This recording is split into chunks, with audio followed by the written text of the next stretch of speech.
ரொம்ப சிம்பிளா உங்களுக்கு ஒரு கேள்வி கேக்குறேன். இந்த கேள்விக்கு நீங்க கரெக்டா பதில் சொல்றீங்களா பாப்போம். தோசை சாப்பிட்டுக்கிறீங்களா? தோசையா? காலையில கூட சாப்பிட்டேன் ஈரோட்ல. சாப்பிட்டீங்களா? தோசை ஏன் தோசைன்னு பேர் வந்துச்சு? ரொம்ப நாளா தோசை, அதனால தோசை. உங்க பேர் என்ன?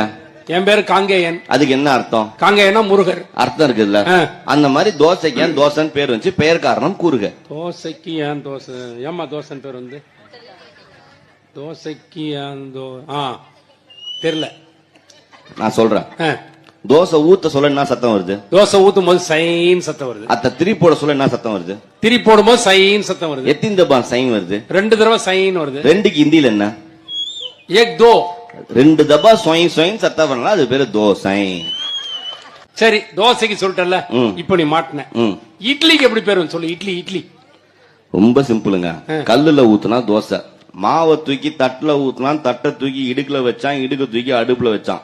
மாவு இடுக்குல மாட்டிக்கிச்சு, இடுக்லின்னு வச்சா நல்லா இருக்காதுன்னு காண்டி இட்லின்னு வச்சாப்ல. ஊத்தப்பம் எப்படி வந்து ஊத்தப்பம் பேர்? அது ஒரு அக்கா தினைக்கும் தோசையா ஊத்தி குத்தி சாவச்சிருந்தது. நம்மால தோசை கல்ல தூக்கி செவுத்துல அடிச்சுட்டு வீட்டுல இருக்கிற பழைய சட்டியை தூக்கி வச்சு இதுல ஊத்தாம் பாப்போம், இதுல ஊத்தாம் பாப்போம்னா அந்த ஊத்தாம் பாப்போம் மருவி ஊத்தாப்பம் ஆயிடுச்சு. Download ShareChat.